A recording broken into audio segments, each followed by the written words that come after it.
This podcast is part of the Game and Entertainment Network. Visit tgenetwork.net to find the latest episodes from all our shows. It's time for AggroChat, the official podcast of the Tales of the Aggronaut blog and stalwart gaming community, where we talk about stuff and things, and the stuff about the things, and sometimes gaming. I'm Belgast, and let's start the show. Hey folks, it's that time again. Time for another episode of AggroChat. This is episode 163. Tonight I'm joined by Ashgar. Hello. Grace. Hello. Kodra. Hi. Tam. Hello. And Thalen. Hey there. So tonight we're recording the June Game of the Month show for Subnautica. Yay. Grace, this was your pick. Tell us why you picked it. This was my pick.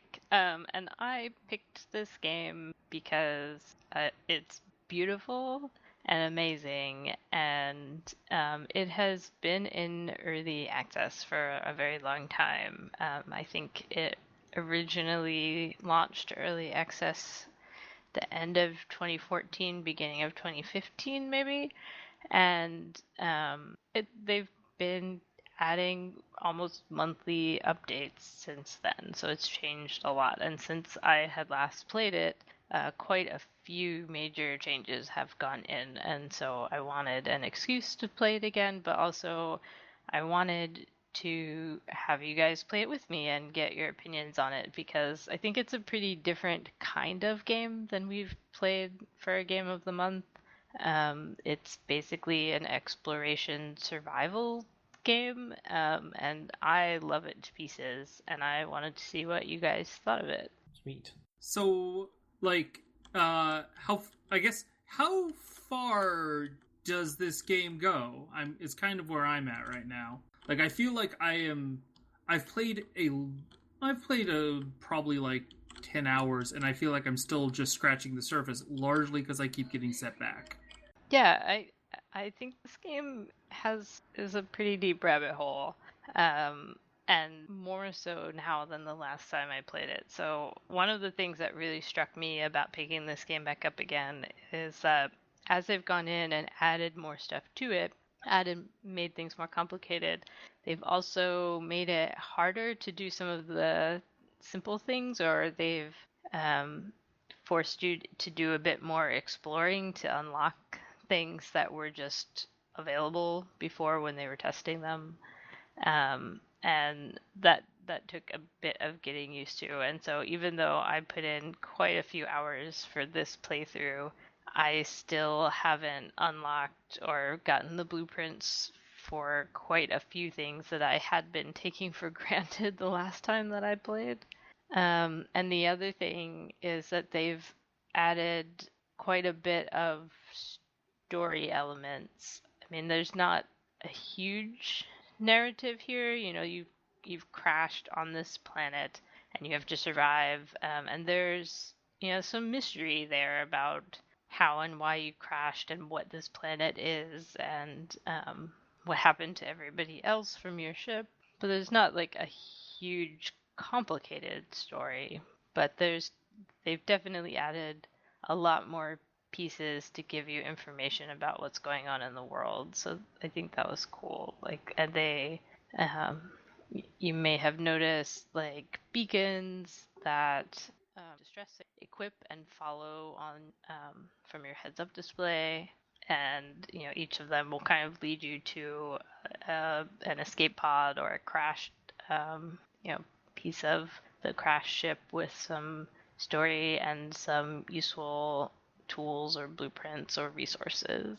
So yeah, like, it's got a lot more to it than even I expected going back into it. So yeah. So I feel like my initial comment is the game is very much No Man's Ocean, and like, I don't feel like No Man's Sky is a bad game. Oh, okay. But it reminds me so much of No Man's Sky. I was like, man, super harsh. And then... No, like, I like No Man's Sky. I play No Man's Sky still.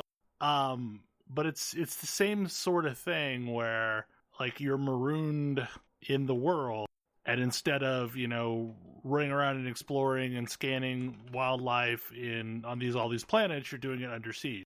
Like No Man's Sky, I also feel like this game has an inventory issue. Yes. It has a super inventory issue because I had like igloo coolers floating in the ocean. Tons of them. Yep. It's a thing. Happily, those are really easy to make, so you can make lots of them. Yeah, but like it really annoyed me that they didn't align with each other. So like I had them floating at different levels. Yeah, So- basically the first thing that I did is like get in the game, get enough resources together to make a tiny base, because then I can put big lockers in it and fill them up with all of my crap. And label them, Yes. Yeah. so you can I actually really remember which one is appreciate the which. fact that you can label things. Are there bigger lockers than the 16x16s? I think the glass front storage ones are the biggest. Aren't the But- freestanding lockers bigger than the wall lockers? Yeah, so the glass front freestanding ones I think are the biggest. I don't remember exactly what the size of them is, but like that's what I end up like filling up my base with, just lining the walls with those things in rows. Oh, interesting. So I'm not even like at the point where I could reasonably like I am still in my the only thing I've been able to build is the floating lockers. I haven't been able to build anything to put into the pods. Yeah, I'm not sure how much you could put in your pod. I think to really start building more stuff, you have to start building a base. Okay, how do you build Which bases in means this you have to game? have the construction, like you have to have the construction tool thing. Yep. Okay. Which I think might. I forget what that thing's called. Silver. That was the other thing I had a lot of trouble with, was actually figuring out like where the mining happened. Like how to get copper has been a real challenge. You just kind of look for rocks, but There's a it's lot hard. of rocks. Yeah. Well, and the problem with copper is it's like very RNG dependent, because like off those rocks you can seem to get like a bunch of different stuff, and I never seem to get enough copper. Yeah, like there's a couple different kinds of rocks, and each of them can spawn different kinds of minerals or metals or whatever. And so like copper should spawn from the rocks in the sort of shallow coral reef area where your pod is, but it's a chance to drop from those. It's either going to be copper or titanium, probably. Yep. Or I think lead occasionally. Yeah, Or maybe lead. Yeah. Yeah, and So- copper seems like a pretty rare and pretty required resource. Yes. It's not super rare, but it's definitely super required. Somewhere, Right, because like I needed them for batteries, lots and lots of batteries. somewhere near your initial where your escape pod landed, there should be like a giant tube, and it is full of those rocks. Oh, I thought this world was always like randomly designed. Nope. Oh. Yeah, it's not procedural. It's like, I think initially they thought about making it procedural, but it's actually very lovingly crafted. Yeah, like silver I think I started finding when I got into the kelp forest area. Yep. Yeah, the second type of rock will have silver and gold in it. I think it's sandstone is the second. Yep. Yeah. I was really happy this time around. I don't know if this is a deliberate change they made or if I just got lucky, but I found in the past I've had a hell of a time finding salt and hunt and hunt and hunt. Yes, in the ocean, no less. Yeah. No, And I had so much salt. We had We're this laughing. conversation Yeah. earlier. yeah, we had a I- conversation earlier where Kodra comes on and very bitterly is like, I'm trying to find salt. Yup, You might have because I found some. could not. Yeah, and so I guess it's not just something that they fixed. I found 3 salt pretty quickly this time around, and was able to actually find some crash fish almost immediately instead of having to hunt all over the damn place for them. I never found any crash fish ever. So What are you know, crash fish for? those are where you get gunpowder from Oh. because they poop it Oh, in their crash fish okay. homes. Oh my god, sulfur fish are the worst. They are Yeah, exploding they fish. also try to explode you, so, you They know. very successfully explode me. Yeah, you The have one to, crash fish I ever found exploded me.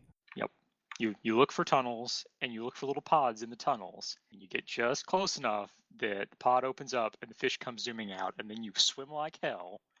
And then once the fish explodes, you swim back, and hopefully there's crash fish powder in the pod. So, okay, like, one of the things that I noticed this time was I was piddling around, and eventually I guess the game got tired of me piddling around, and it's like, you can find sulfur nearby, and there should be a cave, and tried to explain where the cave was. Oh, that's cool.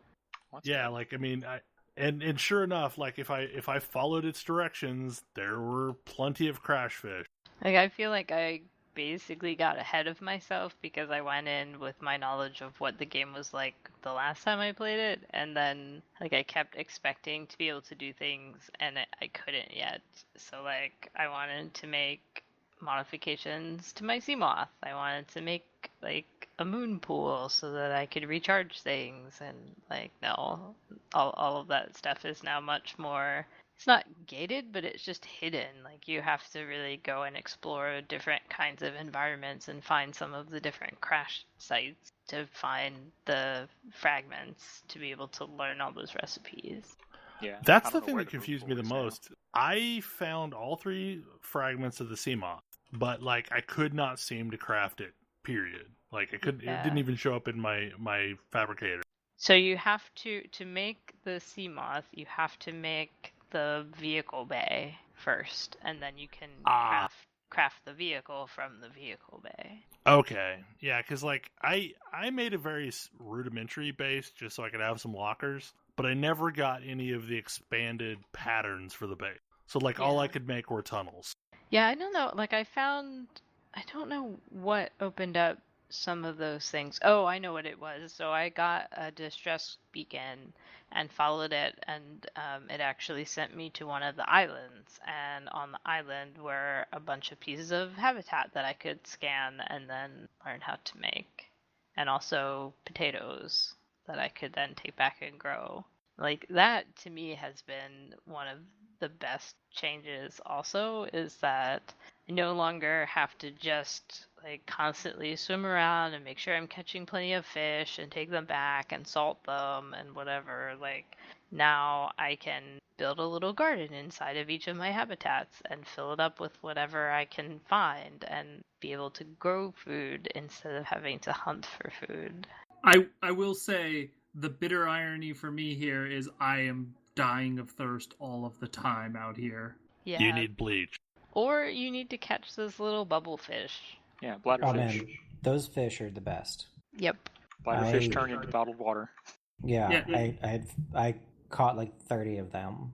The thing is that bleach, going back to our conversation earlier, bleach requires salt. I found more than enough salt. Like, I don't know. I don't know where I was looking versus where you were looking. So I hit the situation in which what I was doing was I was cooking fresh food because my hunger meter, my food would go down faster than my water, and so I would just eat fresh food, and fresh food has more water in it. Like, it doesn't last as long, but I would make it and then eat it, and it would sate me for both hunger and thirst. Whereas salted fish would hurt my thirst. It would make me thirsty. Yeah, and I definitely agree that I think salt was much easier to find this time around than previously, but it's still not super abundant. Like, it's not just laying around everywhere, but it is much easier to find than it used to be. So yeah, and after a while, I finally figured out. I found a lot of salt since then, but early on, I was getting very frustrated with that process. Would you Well, say so the problem... No, stop. No. The problem is, with this game, is just like every other one of these games I've ever played, you have to know what you're looking for first. And then once you know what you're looking for, it's all over the place, and you've just been, like, overlooking it this entire time. Like, I remember the first time I played Minecraft, I didn't know what coal looked like. And I was desperately trying to find coal, and it was all around me. Like, I didn't even know that was coal. And I think the same thing is, like, because I'd gone through the same thing in an earlier playthrough, is like trying to find salt or quartz. Quartz seemed to be harder to find in previous builds as well. Quartz is always I didn't have an easy issue for me finding to quartz find. because it glows at night. Yes, that.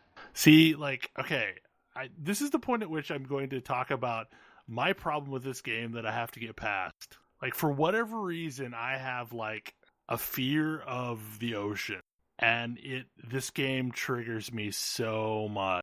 So, like, I don't go out at night in this game. But it's If I can't beautiful. see what's going on, like, it's gotten better because now I understand what the sounds are of the various animals. But, like, the first time I could hear one of the reef whale squid things in the distance, I was like, oh my god, what the hell is out there? I can't see it. Those things are amazing, by the way. I love that you can go up on top of them and, like, harvest resources off of them. Yep. And get murdered by the weeds. Look, pretty much every other thing in this game is gonna try to murder you. Yes, even the manatees. Yep. Dude, Nice. sand sharks. Those manatees suck. But they're pretty peaceful. They just don't want you messing with them. Yes, and They just fart a float lot. around, and they float They around have- right where I need to be. They have a really, really liberal definition of messing with them. Yeah, they do. One time, I started the game, and there was one of those bastards like floating around right under my escape pod. I restarted immediately, because hell with that.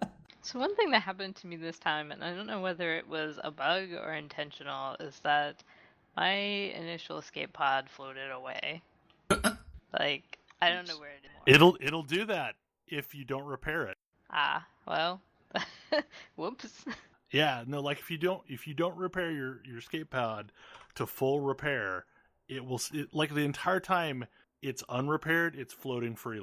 I mean, it wasn't a huge loss because by the time it started really drifting, I had built myself a little base and like had a radio beacon and everything I needed in it. But it's like, what the heck happened to my pod?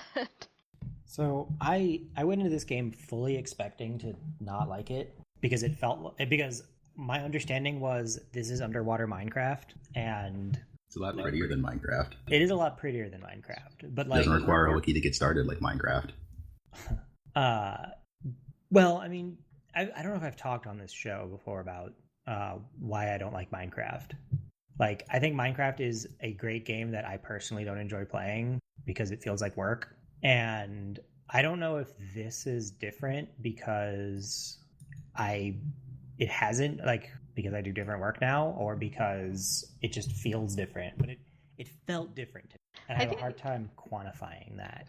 Like, one of the things that I think makes this really different for me is that, like, it's gorgeous, and I just adore floating around, like, swimming around and exploring, and in the course of doing that, I end up discovering useful things or picking up useful resources, but even if I wasn't progressing, like, my building abilities, I'd still be having a blast just swimming around and looking at all the pretty things to look at.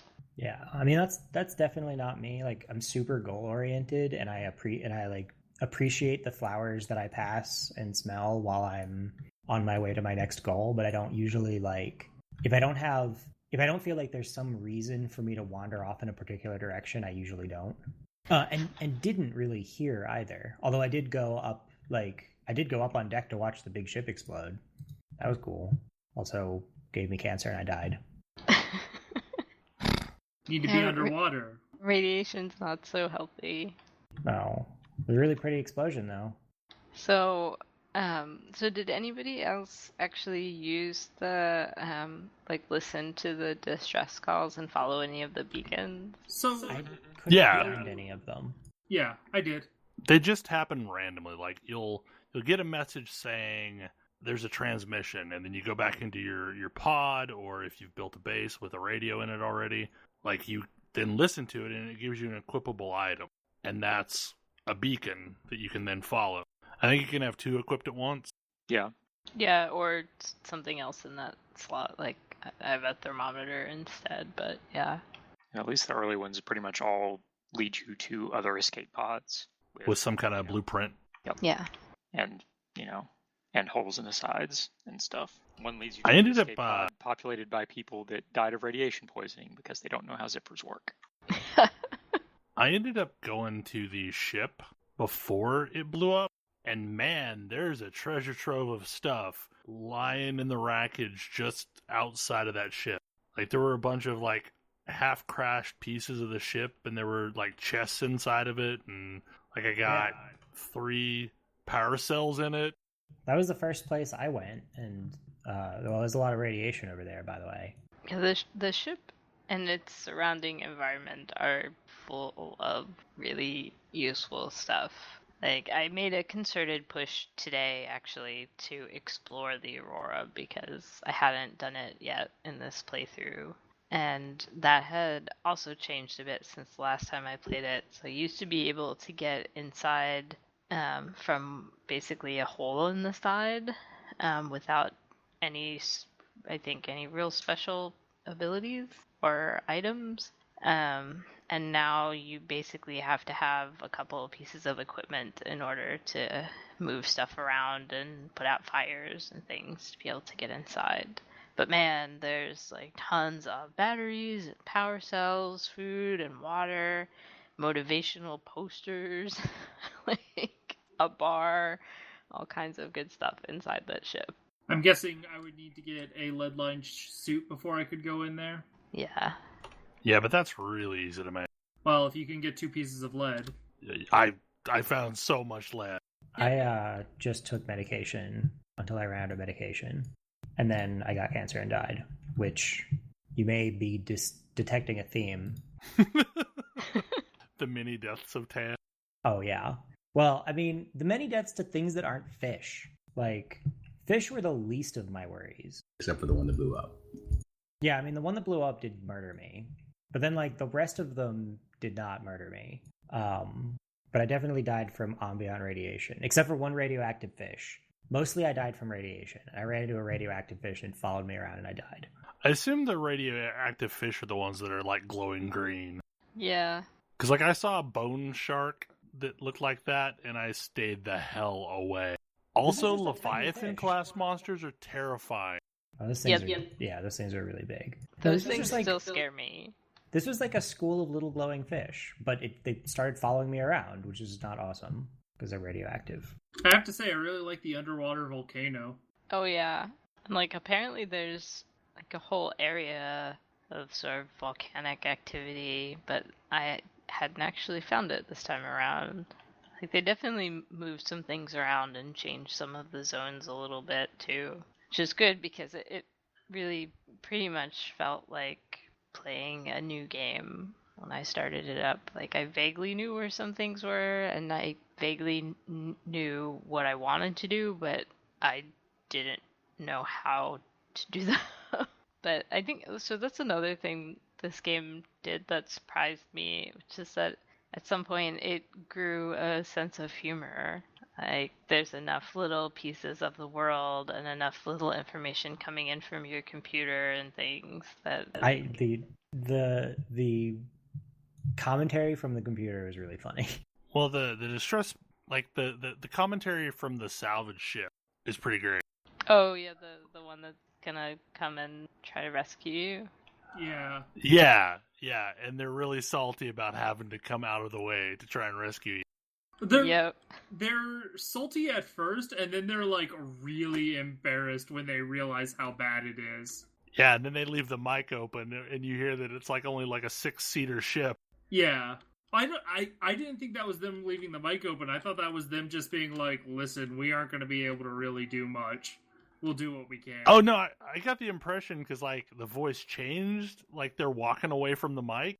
Yeah, I thought they had just left it open. Oh, okay. So here's an interesting thing that has not been happening for me. I have not actually been getting audio for those. I just get text. Yeah. Oh. Huh. Oh, yeah, no, they're full. Yeah. Oh, I wonder why that is. I don't know. So but yeah, like the audio was what made that, because like you can tell, like you kind of hear a click or something. Like I think they think they're ending the call, and like the person's obviously walked away because the voice has changed a little bit, and they're talking to somebody else at that point about how no, this is not going to be good. So did anybody actually follow that transmission to the rendezvous point? I haven't gotten far enough for them to give me a rendezvous point. That was something that was totally unexpected and new for me in this playthrough. I followed their directions and that transmission to their rendezvous point, and yeah, spoilers. I'm still stuck on this planet.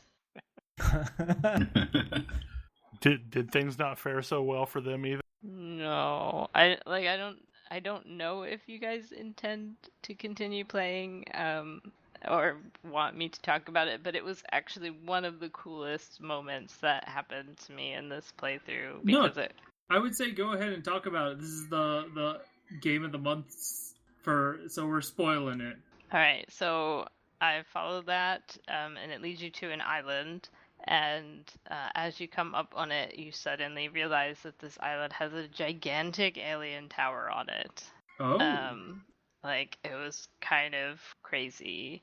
And, like, a big, huge tower. And so I went to, like, the landing point, and I was like, okay, I still have a few hours before they're supposed to get here. I'm going to go explore this island and explore this weird alien tower. And found my way inside, and it actually gives a bunch of sort of story information about this world, that apparently there was some sort of some kind of viral or disease or experimental whatever outbreak, and this planet has been quarantined. And when you go into this tower, it sort of starts this countdown timer of, it detects this alien vessel coming towards the planet, and it's going to disinfect it, and you have X amount of time to do so. And so I sort of tried to rush through the whole thing in a very short amount of time to turn this off before the rescue ship got there, and failed. And, well, in fact, it didn't fail, but got to the control console and a bad thing happened. And went back out to watch the ship come in, and you actually got to see this, the spaceship come into the atmosphere, and the tower suddenly, like, it transforms itself from a giant tower into a giant laser gun. Whoops. And just blasts the rescuers out of the sky. But it was an incredible sequence I was not expecting, because previously this game had just been kind of very chill and, like, not very time sensitive. There's no, like, huge motivating factors, and this was like, oh my god, I have to rush through this alien thing, try to stop it before my friends come to save me. And then I failed, and I, like, came back out and had to watch them get shot out of the sky. It was way more exciting and epic than I was expecting from this game. That's really, really cool. Yeah. It makes me want to play more. It feels like this game is a moving target. Because, like, when I first started playing this, it was very much just to kind of roam around and explore the deep kind of game. Yep. And that's changed. Yeah, I mean, there was definitely, like, that by itself was way more story than I was expecting. There were some other things that changed inside of the Aurora that had little bits of story that were kind of cool. And there's more that was added in this update, the most recent one, which I didn't get far enough to explore the new facility and things that are put in, but like when I went through that tower and tried to shut it down, basically it, like, sampled me and was like, nope, you're contaminated, you can't touch this console, but there's this other facility in this general direction, maybe you should look there. But I haven't gotten there. Does this game ever give you a map? So I think... No, I don't think, like, you will ever have a map in your heads-up display. I think you can eventually, or you used to be able to build, like, a map table in your base, and it would map the surrounding terrain. But I don't think you ever, as far as I know, get a map that you can take with you while you're traveling around. I think you can eventually build a compass. And I know, like, the Seamoth has a compass in it. But, yeah, I end up sort of building a bunch of beacons and placing them at various landmarks so that I can kind of get my bearings from that. That would make sense. So I didn't make a beacon, but do they count against your equipped positions, or do they show up all the time, kind of like your pod does? They show up all the time like your pod. So you make them and you deploy them and you can name them and whatever, and then they'll just ping on your map just like your pod.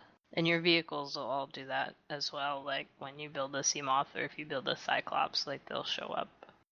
That was the thing that was killing me this time, is that like I wanted to build my Cyclops and I couldn't find enough parts, like enough of the plans to be able to build it yet. I got 2 of one section and 1 of another section and 2 of another section. Like, I think I'm close. I think I only need like maybe 1 engine component or something, but I just am not quite there. And that, I know that has also been changed quite a bit. So I think that they've made that. So the Cyclops is the big submarine, and I think they've added more room in there and more storage space. And I know you can equip it with various modules for weapons or speed or stealth. It seems like this is a game, again, based on your description, that I only scratched the surface of. Yeah, I was really pleasantly surprised in this playthrough that I thought, oh, I'll just kind of mess around with it and see what's different, and instead it's been super engrossing. I don't feel like I've gotten as far as I was before, and I've put many hours into it in this playthrough. So, did any of you encounter like a memory leak? Yes. Like, the game got progressively worse performing the longer I played. Yes, I noticed that. It was never like crippling, but it was definitely noticeable. Like, I played it for 3 hours earlier, and like it started off and I was getting like 60, 70 frames per second. By the end, I was getting like 15 frames per second. Ew.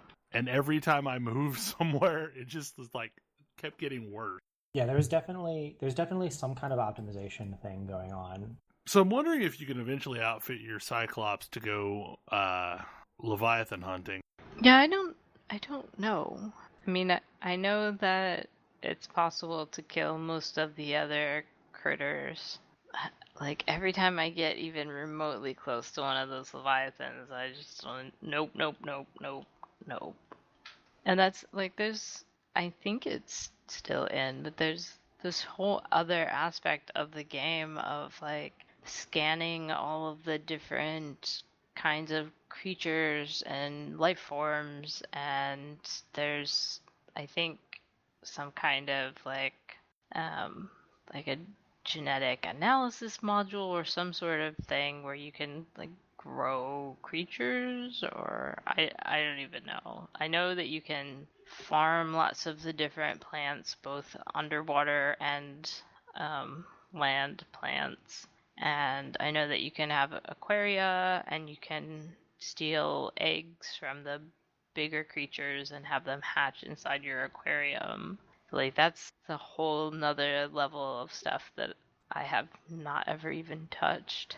Like, I've been farming a little bit, and like it's so nice. Like, I have these trees that like you can cut a chunk out of, and they're mostly water, so that's great. And then I have some other stuff that's decent food, and that's also great. Is this all underwater, I'm guessing? Underwater farming? No, so there's a few islands, and one of the signals that I got fairly early on was like, we're gonna meet at this rendezvous point. Like, come and, everyone who can still hear this should come to this island and meet at this rendezvous point. And when I went there, there's a bunch of plants and things that you can eat there. There's some like grounded habitat parts that you can scan, and obviously some lore pieces and things to learn.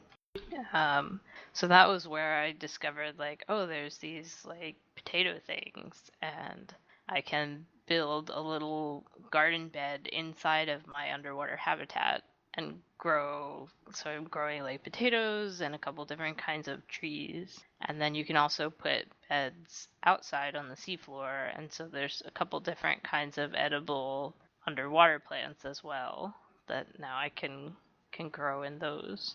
This game takes a lot longer to get to base building than most games in this style. It's really true. Yeah, I'm not sure why they decided to do that either.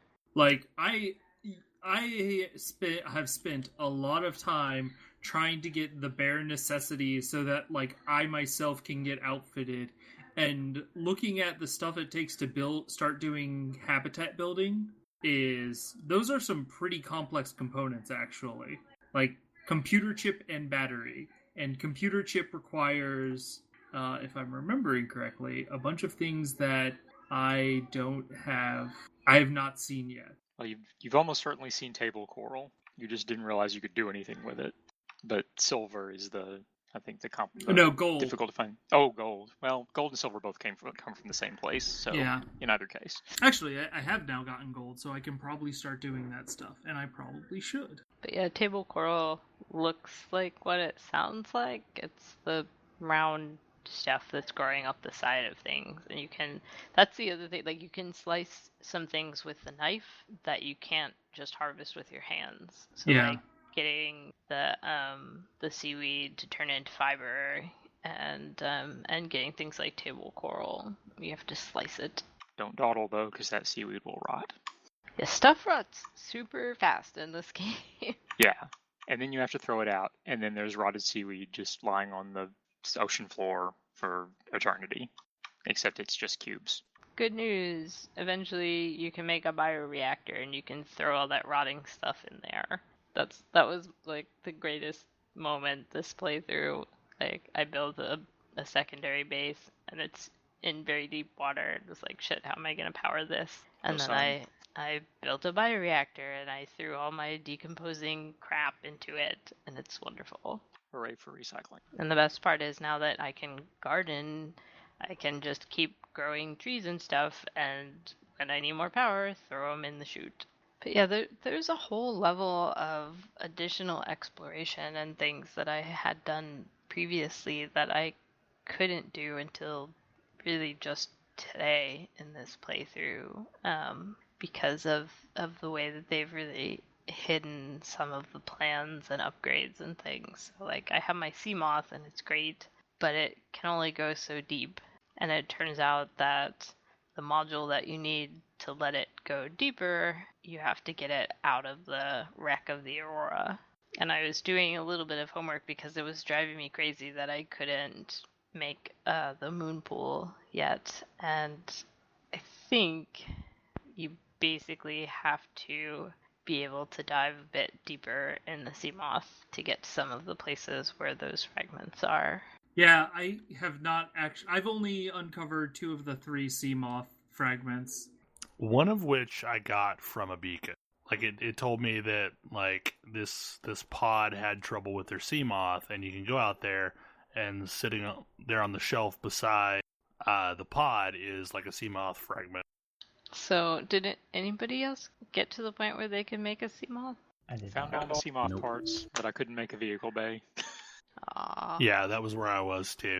Like I didn't have any of the expanded crafting options. Like I could just make tunnel. I couldn't make rooms big enough to put any of the larger things in. Yeah, that I had to find in following one of those beacons to the rendezvous point. And then it was like up on top of a mountain. I had to like climb all the way up to the top. But then I got the plans for like the big room and the observatory. Okay, that sounds funny as hell because you know you didn't unequip your flipper. So you're climbing around on this mountain and flip. It's totally true. You're scuba Steve going up the mountain. I will say that's actually one of the things that I don't love about this game. So when I'm just floating around in the water, like this game is so immersive that like I really just like I think it would be great in VR, and I just feel completely engrossed in it when I'm playing and swimming around. But when I get up on the land and you like bump into things or get attacked by things, then it's like suddenly clear that like, oh, I am inhabiting this male body, and the rest of the time it just doesn't come up, and it's just kind of seamless, and I don't think about it. And then like when I'm running around on land and things are attacking me and I'm grunting or I stub my toe and like make noises, like, oh, I guess this is a male character. There's been this really interesting on that topic. There's this really interesting thing I've been reading recently about figuring out gender neutral like sounds like that using just exhales. So you just hear like and there's no like vocal cord sound associated with it. And I wonder how effective that is. Like I wonder if that's convincing or not. I don't know. I would like to try to find out, because this, like, every time I go up on land and something bumps into me, like, I'm suddenly reminded that I'm playing a male character. The entire rest of the game, when you just hear respirator noises and things, like, it doesn't matter at all. Yeah. Yeah. And it would be such an easy, like, it'd be such a great way to make your audio budget cheaper. Yeah. Because it's suddenly like fully. I'm just thinking of games I've worked on. Like the amount of lines that are just variants of grunts and etc. It's huge. It's like 10-1. If you could cut that in half. The thing that bugged me for some reason was actually the mask. Because every so often the light would hit it just right, and it suddenly becomes redder and more bright and more noticeable.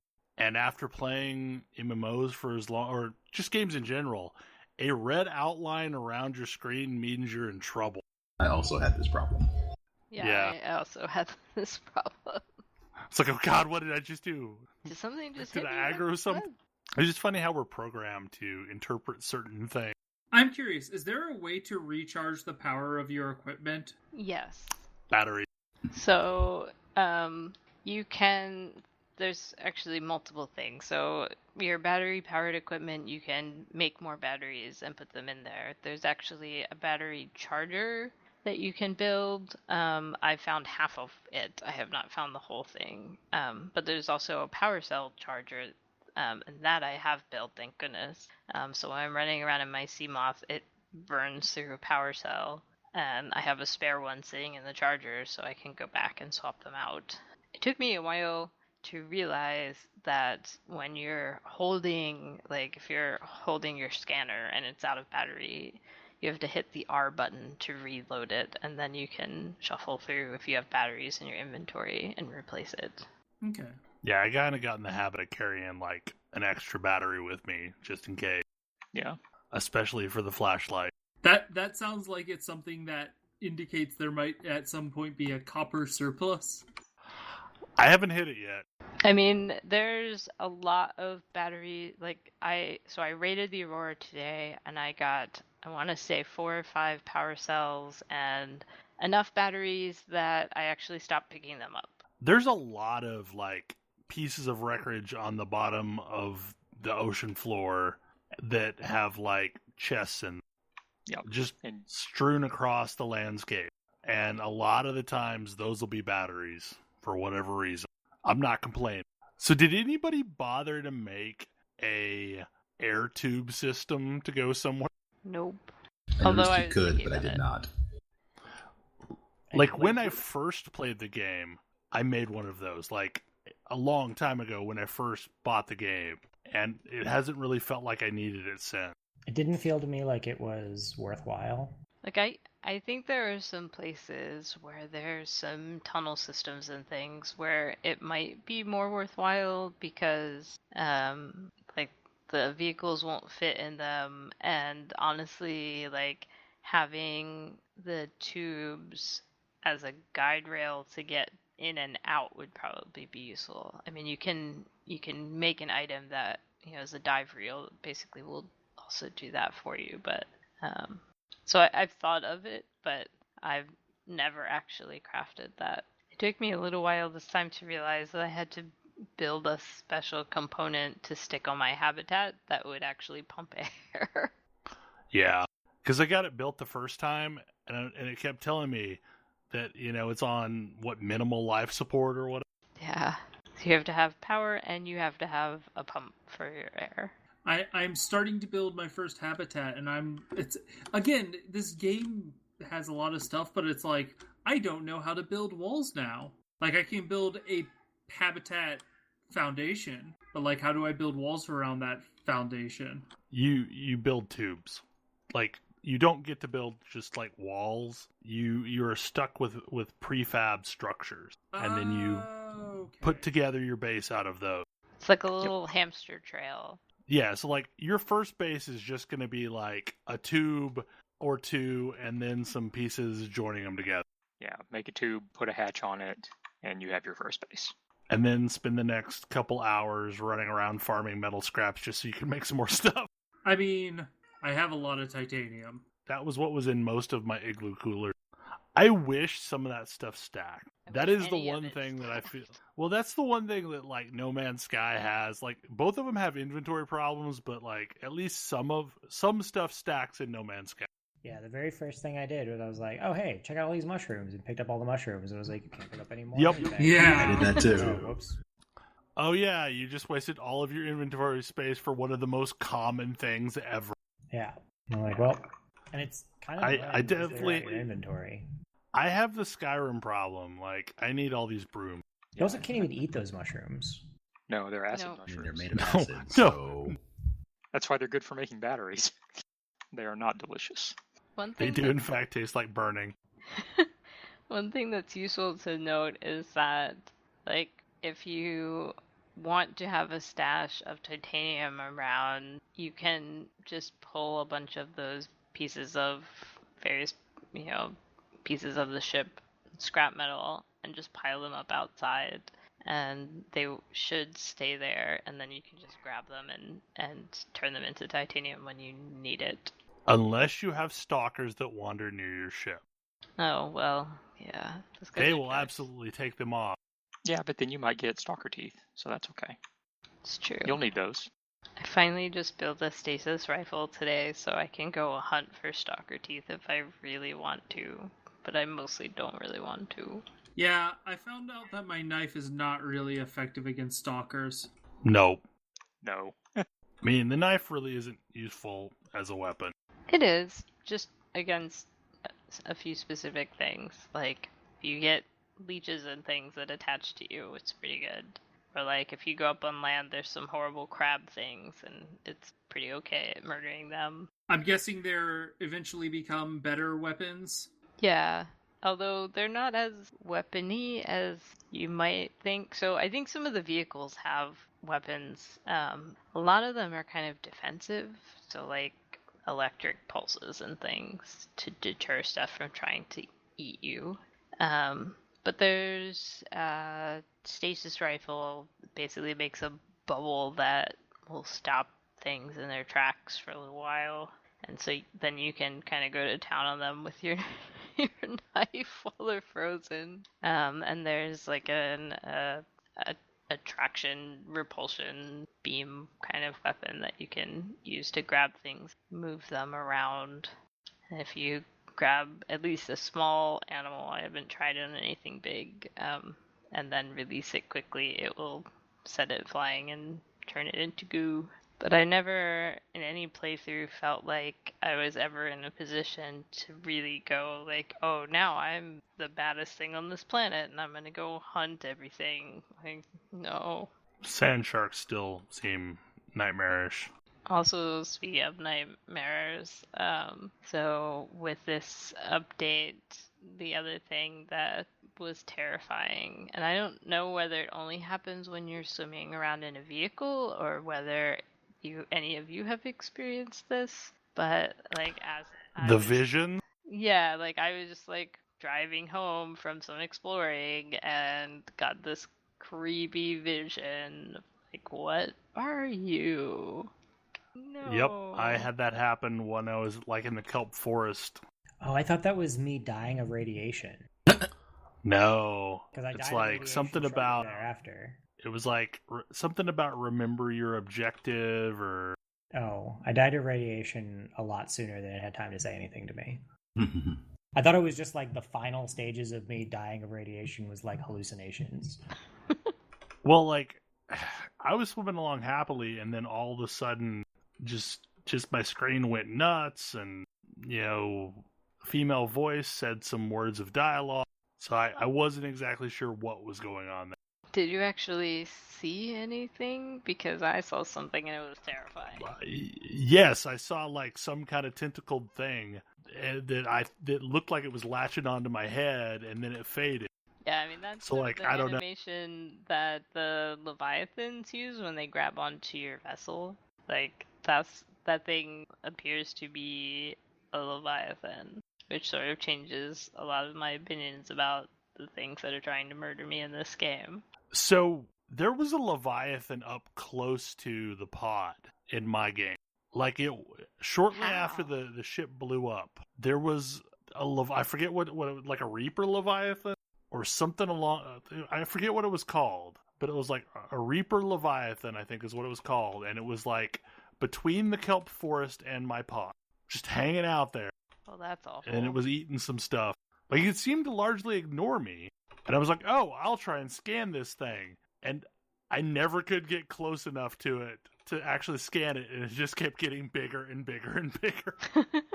But it was eating the manatees, I think. Good riddance. Aww.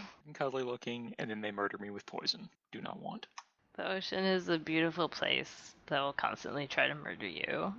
It's true. And it's perfectly in keeping with the real world ocean, where some of the most adorable things will in fact try to kill you. Yep. Like blue-ringed octopi. Adorable and super, super deadly. I mean, there's very few things in this game that don't seem like they're going to be deadly. I mean, the manatees don't look like they're going to be instantly deadly. No, they don't. They just look like they have glowy bits. It's just bioluminescence, right? There's nothing dangerous about bioluminescence. Nope. I don't trust bioluminescence anymore. It's all a lie. I really do. I love the bioluminescence in this game, though. Like the day-night cycle and like swimming around at night or in deep places. Like everything is beautiful. And like occasionally I will be running around in my little mini sub and then turn off the running lights, and it's just incredible to watch all the lights change on all of the various creatures and plants and things that are growing. I think one of the things I like about this game versus like Ark is on Ark you're kind of dumped on this island and you have to be super primitive until you finally work your way through technology to be able to do anything interesting. And this game, like, you're just crash landed. Like, you have technology, you understand technology. It's not like you have to run around with a stick and poke thing. Yeah, you don't have to reinvent the wheel. You just have to find out what isn't broken or figure out how to fix a wheel. Yeah. I mean, you got to MacGyver a bunch of stuff, but you don't go through the Stone Age and then to the Bronze Age. Yeah, and I feel like that's a thing that like Minecraft is sort of the same way. There's a bunch of similar survival games where it's like they really seem to enjoy going through all of the different tech levels, even if they don't make a lot of sense. I'm kind of glad Starbound moved away from that sort of. Like, yeah. It used to be you made pickaxes, and then decided that, no, you're carrying around like a super technological matter manipulator. Maybe that should be the best tool for mining. And instead you craft upgrades to that thing. Yeah, I think that probably contributes to how sticky this game is, because, yeah, you're never poking things with a stick. I mean, you might be poking things with a knife, but also you're scanning them with a computer and fabricating all kinds of complicated things to make your life easier. Yeah. I think one of the things that I appreciate about it is that, like, it can be annoying to get yourself to the point where you're pretty self-sufficient, but there are plenty of fish around, including the ones that you can distill for water. So, like, it can be a little annoying at the beginning to just make sure that you're setting enough of that stuff aside and that you have a place to put it, but I never felt like, oh, I'm gonna die because I just can't find anything that's edible. Like, I might die because I was an idiot and didn't bring enough water with me when I went somewhere. But it wasn't because there wasn't any water around, it was because I was dumb and didn't bring it with me. It's funny because like that's definitely the same way I am here, but bringing enough water along, it means you're eating up inventory spots, and inventory spots are just so freaking limited in this game. Like, I find myself constantly out of inventory. Yeah, I got to the point That's where why you have all the igloo coolers. Yeah, that too. But also, like, I got to the point where I have to make myself focus. So, like, okay, now I'm going to build this specific thing. I want to build a fabricator for my new habitat. And that means I need a computer chip and, whatever else. And I'm just going to go and pick up the shit that I need to make that one thing, because it's super easy to get distracted and pick up everything, and then suddenly you have an entire inventory full of titanium. Yes, I have an inventory full of titanium. So the other thing that you can do in this game, and I haven't done this much, but I had occasionally, which is like, oh, I have all this titanium sitting around, I don't know what the heck to do with it. I'm going to craft a bunch of the platforms for my base and just leave them there, and now that's a bunch of titanium that I can go back and get back later by basically deconstructing it. I'm not sure you'll get 100% of the materials back, but you'll definitely get materials back out of it. And I know you get at least all of the different kinds of materials back. I don't know if you get the right quantities. Yeah. So, like, if you build something that has glass and titanium in it, you'll get at least one piece of glass and one piece of titanium when you deconstruct it. I mean, one of the things that saved my butt in my previous playthroughs that I still don't even know how to make in this one is the still suit. The still suit? Yeah, so it distills water so that you still need to drink, but much, much less frequently. But in this playthrough, I discovered trees that basically bleed water, and that works pretty well. That's pretty sweet. Just beat up some trees. Yep. Now I'm making those trees grow on the bottom of the ocean because I can. I really want to play with the creative mode a little bit and like build a ridiculous sweet base, but it's a little unfortunate that the modules that you have available for your habitat are, I mean, there's a bunch of them, but you can only combine them in so many ways. It's not like you can't build individual walls and things and get super creative with it. It's still gonna look kind of like a hamster habitat by the time you're done. Yeah. Like, I've played a little bit with creative, and I played so like I've done a full survival, and I've done the normal gameplay, but you just don't have thirst and food. And then I've done creative, and honestly, like, the mode I like the most is where I just don't have to care about thirst and food. I think that's the mode that I like the most. That you do have to care about thirst and food? Yeah.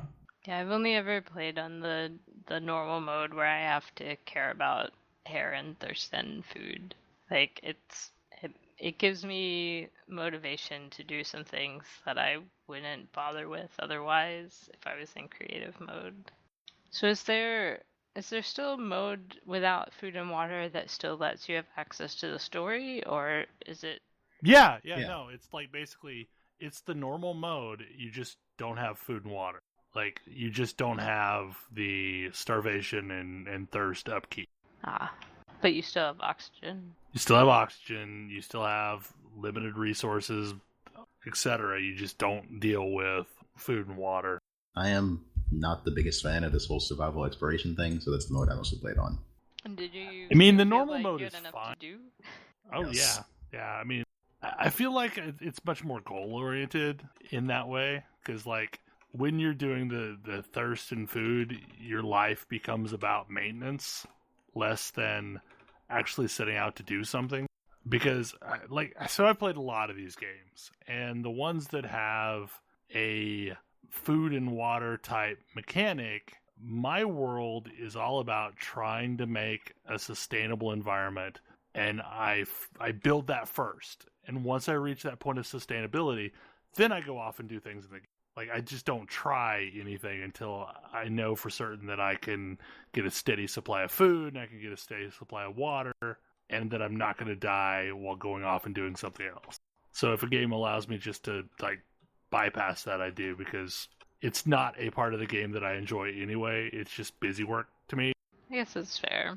I like the number of ways of getting food and water in this game. I've played a few of these kinds of games, but not a ton of them, and I like the fact that pretty much anything that you can eat in this game will affect both your hunger and thirst in some way. Sometimes it's negatively, but it will affect them both. Yeah, I don't know if you imprinted on this game because you like the game itself, or if you imprinted upon it because you love the ocean. I'm sure that it's a little of both. I mean, as I've said multiple times, like, I'd be perfectly happy just... maybe I really should start a creative mode game so that I can just swim around and explore because it's beautiful. And I just want to hang out. It's very soothing. The music is pretty nice, and yeah, just hang out and enjoy the sights. But I've tried, I have tried or poked at and looked into a few other similar games that are some form of ocean exploration and or survival, and for whatever reason, this one is definitely the one that has made the best impression on me. I think it's because it's gorgeous, because it's not too punitive. I don't know. I mean, having played a bunch of them, the emphasis on something other than combat, I think, is a positive. I agree. Yeah. Yeah, maybe that's one of the other factors that weights this game like much higher. What I think is the coolest part of this game is the sort of tech tree that you are dealing with. Agreed. Yeah.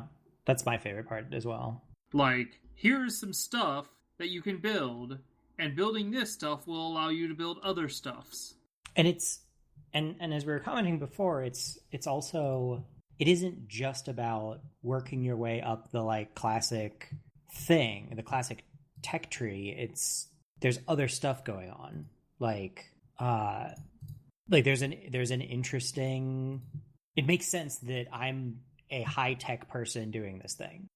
Yeah, it's an interesting conceit of you are somebody who is clearly somewhat trained, but disaster has struck, and now you're a bandit. Now you have to fend for yourself. And the computer will make snarky comments at you about that. Multiple Leviathan class entities have been like, is there something in the surrounding water? Maybe you should rethink what you're doing. Yeah. I mean, I feel like a lot of what makes it work now, especially in this version, is there's very much something going on in the world. Yeah, it's huge in this version. Like, there's so much more of a mystery in this world, in addition to just being stuck there.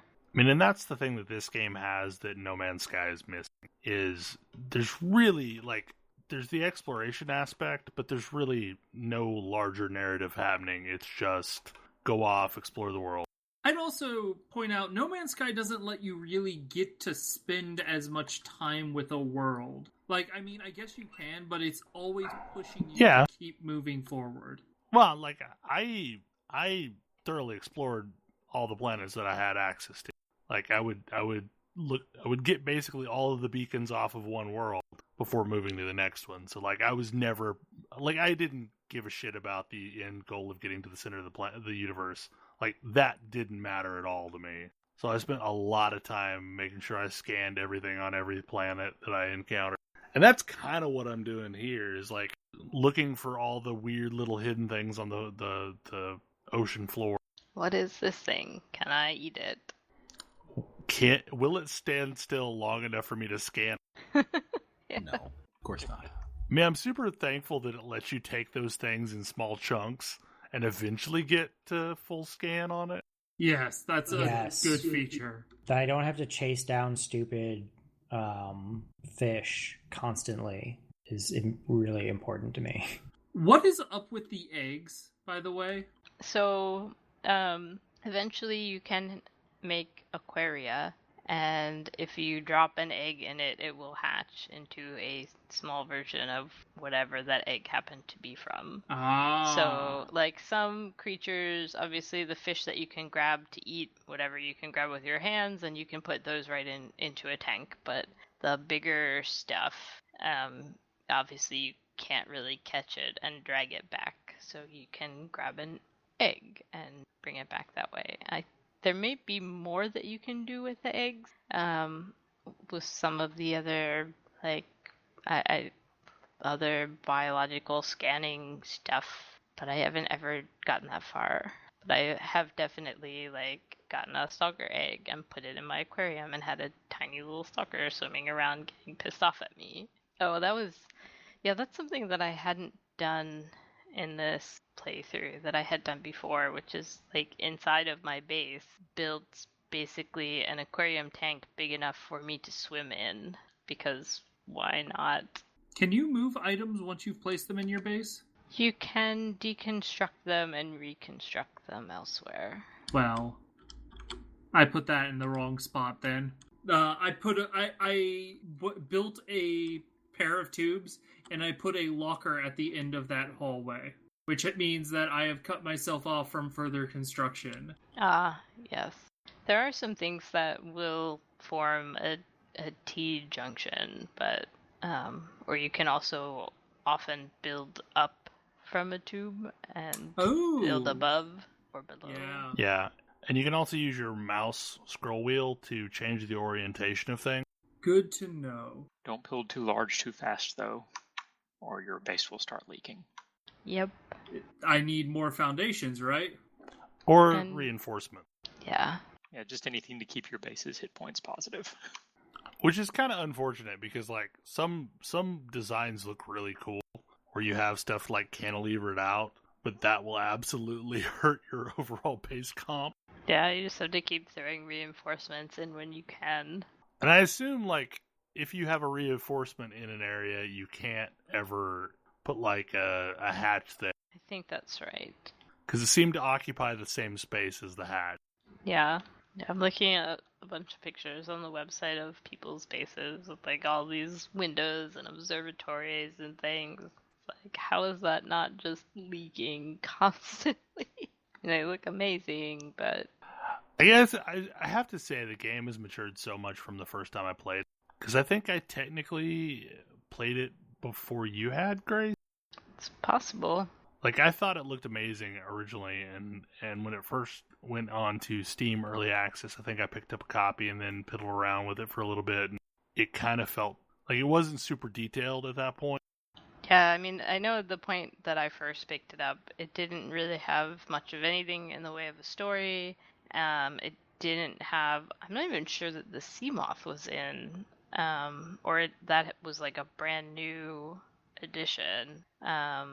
And I mean, like, picking up fragments and things, they were all just boxes laying on the ground, and you actually had most of your plans and blueprints ahead of time, and there just wasn't as much to do. There was no or hardly any land exploration, and way fewer different kinds of biomes and things. I mean, there were definitely some benefits to that because it was way easier for me eventually when they got put in to build things like the moon pool and the Cyclops and stuff that, like, I still don't know where the hell the plans for that are. I assume the moon pool is what allows your Cyclops to dock your Seamoth, right? The moon pool is what allows you to dock the Seamoth in your base. Ah.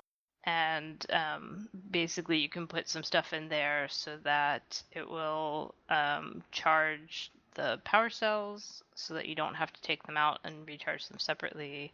And you can put the vehicle upgrade thing there as well. And also, apparently, there's now the prawn suit, which I have learned the plans for today because they're inside the Aurora, but it requires materials that I've never heard of, so I've not actually been able to build one yet. But it looks really cool. I have yet to find any diamonds. They've been pretty rare, and I've only found them in places where I probably shouldn't have even been at the time that I wanted the diamond. I would assume you have to be pretty deep. Yeah, I think it wasn't super deep, but it was actually on the edge of one of the islands, I think. Like, if I was recommending, I would recommend that you try to get the plans for the sea moth first, and then try to get into the Aurora. And I think technically there's some sea moth plans in there if you didn't have it already, but it makes getting there and back much easier, and it makes getting the materials you need for the various items that are required to get into the Aurora much easier. And like, the cool thing is, once you get inside, you can get into the engine room and repair it, and you get a notice that in a couple of days the radiation levels will go back down to normal. Well, that's nice. Now, do you have to do this before it explodes? I don't even know if you can do it before it explodes. So, I mean, maybe you can, but I doubt it. Like, I've always gone in after it has exploded. You have to wear your radiation suit, and you're fighting fires and moving, rubble out of the way to get in. Yeah, I don't think you can get inside before it explodes. Yeah, because I was roaming around over there mostly before it exploded, and I didn't see any way in.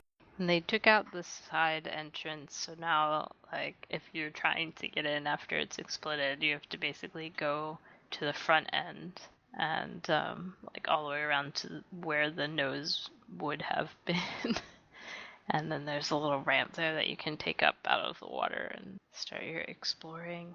And it's full of crabs, and they will try to murder your face. Some of them are irradiated. I don't like them. Well, it seems like the commentary has started to slow down a bit. Do we have any parting thoughts about the game? I guess I'd just like to kind of see overall what everybody thought of it. I really enjoyed this. Going into it expecting that I wasn't going to. It reminds me once again, like, why I enjoy playing games that I don't think I'm going to like, because I will occasionally find something that I really do like. So, I do have one more comment, and this is sort of comparing it to Minecraft, Starbound, other games, and this is a little bit less because you're not actually altering the terrain in most cases. You're just like harvesting off of the surface. You can actually alter the terrain eventually. Okay. My thing is with those, when I am like looking for the resources I need in the beginning of the game, the answer is always dig down. And like, if you keep digging down, eventually you're gonna find the stuff you need. And in this game, it's a lot, because there's no like just dig down and eventually you'll find the resource.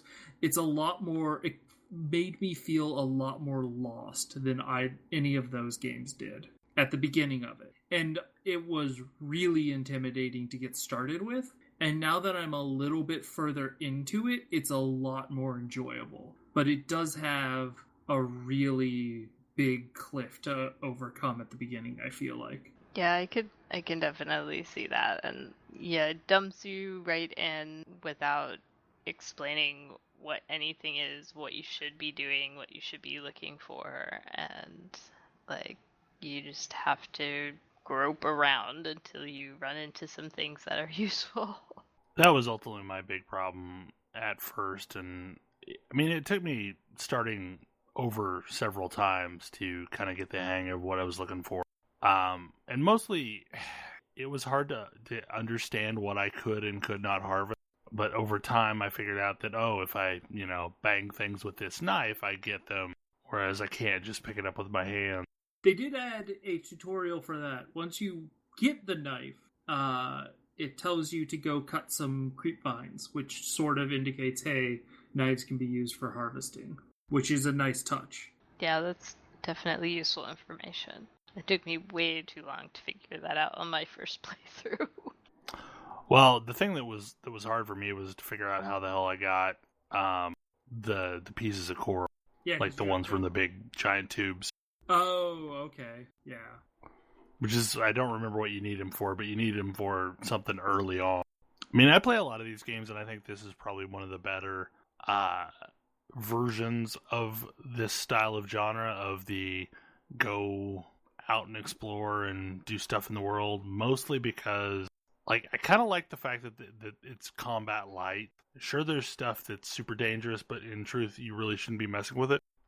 So instead, it kind of acts as an obstacle less than something that you need to go kill. And what's weird is, like, a lot of times I go off on killing sprees in these types of games because I feel like it's a effective way to move the bar forward, and it absolutely felt like I should just avoid whatever combat I could because things hurt a lot. I definitely feel outmatched in most of the situations that I've come close to getting into. Stalkers are terrifying. Well, it's one of those things where I was like, hey, I have a knife. Maybe I can start fighting back. And that is not true at all. That knife does nothing. It's almost like you're a creature that walks on land with a kind of small tool, and it's a fish with teeth. Well, it's really funny because I'm also, actually... your computer talks about this when you get the knife. Yeah, I'm able to actually dodge the fish attacking me pretty adequately, but no, the knife does not cut through its skin. The knife doesn't. Stalkers will follow you for a really long way. The knife can't break through to deal any damage to it. Like if you do this thing where you attack a stalker with a knife, it will follow you for a really long time, and it will remember you when you go back into that zone. I have a stalkerfish somewhere in the kelp forest that finds me every time I go. I guess I'll be the voice of dissent here. I'm not really the biggest fan of the whole survival exploration genre, and this didn't do a whole lot to change that. The only game I think I've sort of played that I liked is Starbound, not realizing there's a few things about it. First, that you have objectives sort of immediately, other than just live. But also, I'm not sure how much I like first-person games in general. Just something I'm discovering as we go through this process. It's weird not being able to see the character that I'm playing. Oh yeah, like that would have completely alienated me if it would have been third person. I think I would have liked it better if it had been third person. I would definitely not have liked this game nearly as much if it was third person. Like, I've gotten over that a few times. Like, I really like Borderlands 2. I really like both Portal games. But I'm discovering that it is not a point in the game's favor as far as my enjoyment goes. Yeah, I mean, I think like a lot of first-person shooter type games and some other kinds of first-person games I am not as much a fan of. I think the reason why this one works so well for me is because I'm not trying to fight things very often, mostly running away from things. And so, like, for the exploration and the swimming and stuff, like, it feels much more engrossing this way than it would if it was third person. But I could definitely see how, if you weren't a fan of that this game would not be great. It is cool. It's very pretty. I like a lot of things about it. It's just not really for me. That's totally fair. I mean, you also reached that point with Landmark, I remember. I mean, Landmark was not a game at the time I stopped playing it. It's true. It's at least a game. This I could say, this is good, it's just not for me. Landmark, I'm not sure I would have said was good. Yeah. So I enjoyed it, and it's really pretty. And I find that I run into the same problem that I do with other survival base building games, where once I start building a base, I get into serious decision paralysis on how to design my base. And with limited resources, I guess that becomes a pretty major problem. Yeah. And I mean, in theory, if I design it, and go back and decide later I want it to be different, I could, deconstruct the parts and get resources back. But yeah, I don't know. I feel like I'm making a permanent decision, but this is a problem with me, not with the game. It's one thing that I did this playthrough that helped me get around some of that was that I built a base in the same place that I always do when I start the game, like on the edge of the kelp forest, but then I immediately went out and tried to find a secondary place to build another base.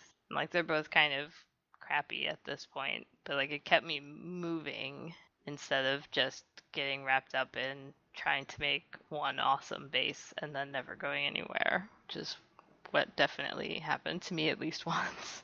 But yeah, this is, I think at this point, now that it has gotten even more polished and more content, is one of my favorite games. And if you think you might enjoy this kind of game, I would say it's definitely worth giving it a try. And if you have VR capability, then I would like to come to your house and try it out, because I really would love to see what this game is like in VR.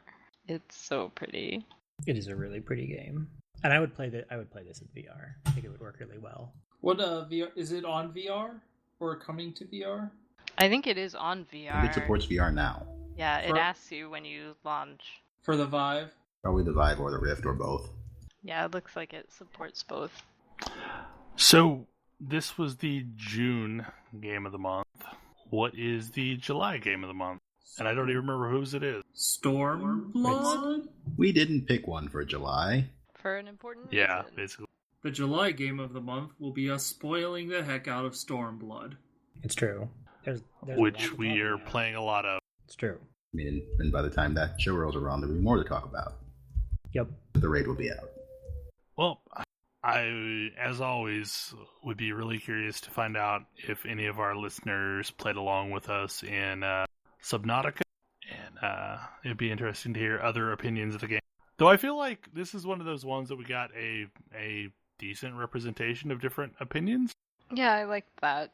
I mean, I expected that this game was not necessarily going to be for everyone, because it is so specifically honed in on my sensibilities. I was wondering whether anyone but me would even enjoy it, honestly. It's one of those things where I've come to realize that the thought of exploring a big open place is not terribly exciting to me, but exploring a big complicated system is. And so when the game started morphing from explore a big open place to explore this big complicated crafting system, that's when I started to enjoy it. Yeah, I think for me, finding the blueprints was way more interesting than making the blueprint. This is I think I would have really enjoyed playing this with a couple of friends, which may be a theme in these kinds of like explore and build and survive games. I feel like I'd have a lot of fun if I were able to play them with some friends. But I think I also just don't like lonely games. This is definitely a lonely game. It's a pretty good turtle game. Absolutely. There's a reason why I have so many hours buried in this game. When I need to hide from the world, I can do it underwater, and it's great. I mean, that's ultimately a lot of times when I slip back into Minecraft is like, I need to turtle for a while, and I can wander around that world and build interesting bases for hours. But anyway, I will also be interested to see who all is playing Stormblood. We do that big show. But hopefully you enjoyed the show, and we will see you again next week. Good night. See you. Good night. Night. Good night. Good night.